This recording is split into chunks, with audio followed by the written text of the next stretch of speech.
Hello, welcome back to m253 Calculus 3 at Cañada. And in this video, we're going to take a deeper dive into section 3.3, the arc length and the curvature. The arc length is similar to the arc length formulas that we've studied before, and these formulas, you can see, they're exactly the same, except now we're going to be able to write it in a more compact way when we say it's the integral from a to b of the magnitude of r prime. Given now that we have vector valued functions. Not only that, but we can extend the same definition to 3 dimensions, because when we say r prime, it's understood that it's going to be the derivative of the components, whether you're looking at 2 or 3 dimensions. In a slightly more difficult and theoretical step, we're going to take a look at parametrizing by arc length. Now, this idea of parametrizing by arc length is not very practical because you're going to usually end up with some difficult and very hard to integrate formulas. It does work out really well though for circles and helices, and so we're going to take advantage of trying to take a look at parametrizing by arc length for these simple curves, and then later assume that it can be done for any curve, except we just won't do it as often. In any case, there's deep theory behind being able to parameterize by arc length, such as studying curvature. When we study curvature, we'll see that it is important for us to think about the parameterization by arc length. And if we take the unit tangent normal and ask ourselves, how much will that unit tangent normal change if we go through the parameterization by arc length? A couple of examples here kind of points out the curvature using the red vectors, and these are tangent vectors that are tangent to the curve, and we see how much the red vectors change as you move along that really tight curve. So there's going to be a lot of change there, and so we're going to be able to quantify the curvature as something that's quite high for something that curves a lot. Contrast that with the second set of vectors in green, where it's fairly flat, and we take a look at the tangent vectors around that particular point, and we see that they don't change very much, and so that's going to have a smaller quantity, and therefore we'll have a smaller curvature. So the idea of parameterizing by arc length is going to be important for us.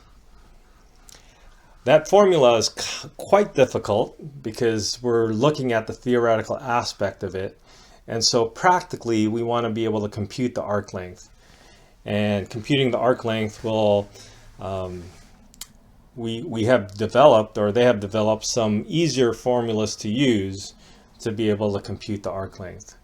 The first formula is pretty straightforward as long as you can find the unit tangent vector. The other formula might also be useful if you have access to the parameterized curve or the vector valued function. Just take the first and second derivatives, and you have to take the cross product of that. Now, that is really a step into going back to our old function y is equal to f of x and trying to find a formula for curvature for those types of functions.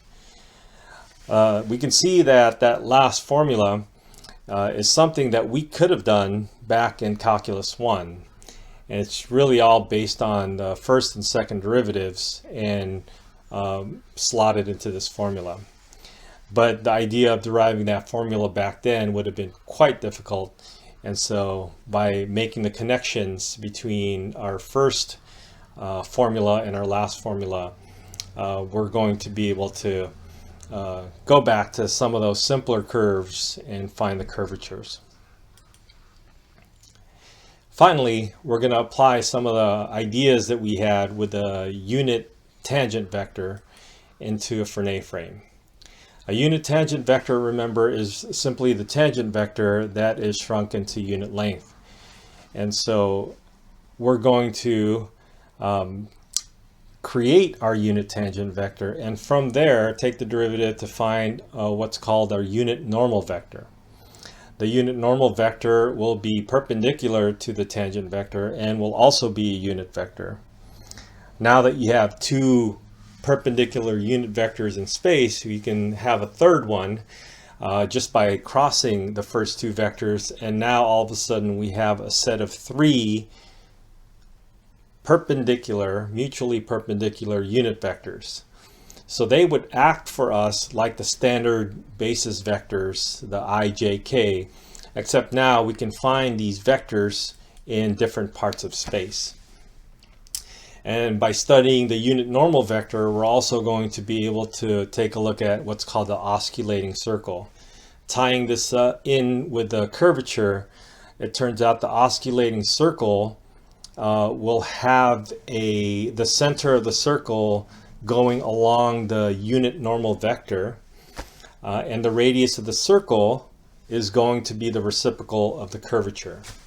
So there's a lot of interesting tie-ins between the curvature and the Frenet frames, and so this will be a fun section. Okay, good luck.